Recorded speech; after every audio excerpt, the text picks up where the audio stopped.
So long-term thinking is a skill, and Ghanaians need to appreciate it. I think Ghanaians live within the moment.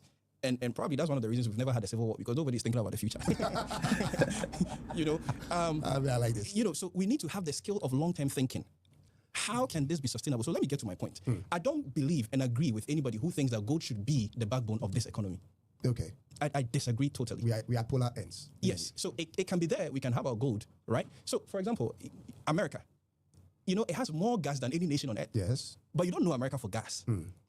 You know America for Hollywood. You know America for Apple. You know America for Tesla. You don't know America for oil. Right. But it has more oil than Ghana. It has more oil than Nigeria. But you know Nigeria for oil. They have more gold than Ghana. Absolutely. Canada has more gold than Ghana. Russia. Precisely, if you look at the S&P 500 companies, most of them have nothing to do with minerals or a natural resource. Most of Google's revenue comes from Google Search, Amazon from e-commerce and cloud computing, Nvidia from semiconductors. Only Saudi Aramco have something to do with natural resource, so Ghana cannot be dependent on our natural resource alone to generate the revenue needed to develop the country. We must export intelligent commodities in the STEM fields. Most of the resources we export are non-renewable, which means over time it becomes difficult to mine, which gives nations that haven't tapped into their resources major advantage on the market. Nigeria's energy market is still untapped. Ghana needs to produce so much electricity that we can export to Nigeria and other neighboring countries without falling let me short. correct myself. They produce more gold than Ghana, right? But if you think of per square meter of gold, I think Ghana has more gold than any nation on earth. In terms of production, correct. China produces more gold than Ghana. But China is not known for gold because of the way their leaders think. They know that you don't build nation over a long-term period on a commodity. Which is why... So I'm coming. Let me land. I'm driving somewhere. Which is why Dubai drifted slowly from the oil sector to tourism. So that's how you do it. This country has to be built by agriculture. I don't know if you disagree with me on that. Between gold and agriculture, what do you think will develop this Gold nation? will be number one, agriculture number two. Why? We have 13 million hectares of arable land in this country. Hold on. If I were in charge, gold will be number one, agriculture will be number two. And I had this, I think it was a debate with Kofi Cranton during the elections. He was here. I had a back and forth with him on this. Agriculture is solid. Agriculture is renewable. When the crop is done, you can put it in again and then you grow it. But one thing I have observed about every country in the world that is a major player is go and check their gold reserves. Okay, so I think you are... I'm only starting. Okay. I'm only starting. If I were in charge, agriculture would be one of the three things that I'm tackling. And I've said it severally on my platform, 3 things. And if I met Nana Kwame, I would have proposed it to him. I believe state will have to participate in construction. Ghana will have to have Ghana Construction Company. All our roads, hospitals, whatever has to be built by Ghana Construction Company. Ghana will have to have Ghana National Farms, and then Ghana Mining Company. These are the 3 things I believe in. Right. But in terms of hierarchy, the gold is number 1, agriculture is number 2, and then the construction is number 3. Right. The reason why I insist the gold is number 1 is what I'm saying to you. The value of gold, the trajectory of gold has always pointed up. No disagreement. Good. So at any point in time, when I need quick buck, when I need money to run anything in the country, I can fall on my gold. And when you need food, what do you do? I didn't take out agriculture. I said food is number 2. So if you're arranging a hierarchy, you, the human being, needs energy. Look, I'm coming to number 2 because there are countries which doesn't have arable lands, but they have gold. Like in the Middle East, they are not known for arable lands apart from maybe Israel. Yeah, of course. Good. But they have gold. And because they have a lot of gold, food is not a problem. They have excess to even ship out. Okay, so hold on. Okay. So hold on. Yeah, I don't want to lose my train of thoughts, but you go on. They have oil. They have based the economy on oil, even though agriculture is a problem. And because the oil is able to sustain the economy, food is not a problem. So what I'm saying is gold will be number 1 because of its value. Number 2 is agriculture because we have to live. Now, if I'm tackling agriculture number 2, it doesn't mean I have relegated it to, an afterthought.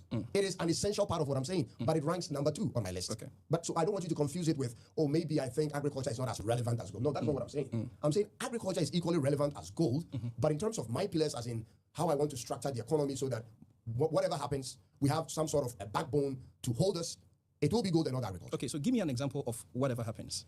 In a position of war, currently in Nigeria, there are places the people cannot farm anymore. Okay? The people are being attacked by terrorists. They can no longer go to their farms, but they have to live. Yeah. So and what are they living on? What are they living? That is a good question. Now they have to depend on the oil from other states. To do what? To get food from elsewhere. Exactly. No, hold on. That is the same thing we are saying, but you're not hearing me. No. So ToonTum, what I'm saying is, I think you're confusing two things. No. You have to understand what I'm saying. Okay. You have a farm because that should be something that is essential for the country. Yeah. But you also have gold. In the event you cannot even farm, Gold will give you that ability to go on the international market. But there can be events where you cannot even mine. No, because you have the gold already. Okay, so that's why I'm saying you're confusing two things. And please permit me to just explain. So what you seem to be describing is gold as an investment, which places the country in a comfortable fiscal position. Good. But that's different from gold being used to develop the country. So I'll give you an example. Gold has not been used to develop Switzerland, but they have more gold per every Swiss franc than any nation on earth. They are more gold backed than any nation on earth. Then you go to maybe America. They have more gold in terms of tonnage than any nation on earth. So that puts these countries in comfortable fiscal positions in terms of. I think we are saying the same thing. So that's it's different. No. I think we are saying the same thing in different languages. So if you allow me to land, right? But America did not develop on the mining of gold. Switzerland did not develop on the mining of gold. They developed with what they have that was renewable, that was infinite. So they developed their intelligence, the ability to think through complex situations, the ability to build. That's what they developed on. Their capacity to keep secret, banking secrecy. That's their USP. Our best USP should be agriculture because it's renewable. We've been doing it for maybe thousands of years. We don't need to destroy our lands. We don't need to kill people, and unborn children need not to be affected with cyanide and mercury. Listen, I am struggling to understand you. I'm really struggling. So this, what I'm saying is because where I'm coming from, okay, it's sort of similar to where you are, but there is this point where we go in different directions. Just as America uses gold, or whichever country uses gold as a fiscal whatever to back the economy, is the same thing I'm talking about with Ghana. Yes. So we can have gold reserves. Hold on. That is what I'm saying. Gold reserve has been one of the common identifier with all the countries in the world. 100%. So it means Ghana should also have a certain amount of gold in reserves. Absolutely. So that's what I'm saying. At some point, me and you, we agree completely. Then it gets to another point where we go different directions. Yeah. Where we go different direction is this. And I hope I'm not saying anything you are not saying. So check me on that if I do. Where I think we go in different direction is, what is that? 200 tons of gold in reserves. Okay? Yeah, so this is what we had in this book. Right. So I completely agree with the reserves. So why are you going back and forth with me? No, we had a whole policy, and the policy was reserves. So why did I... But you see, what I'm saying is that the economy has to be diversified. Dynamic and all of that. Yes. No, we don't have to stress. It's the same, it is the same thing we are saying, but in different ways. Yes. Yeah, yes. I agree with you on this.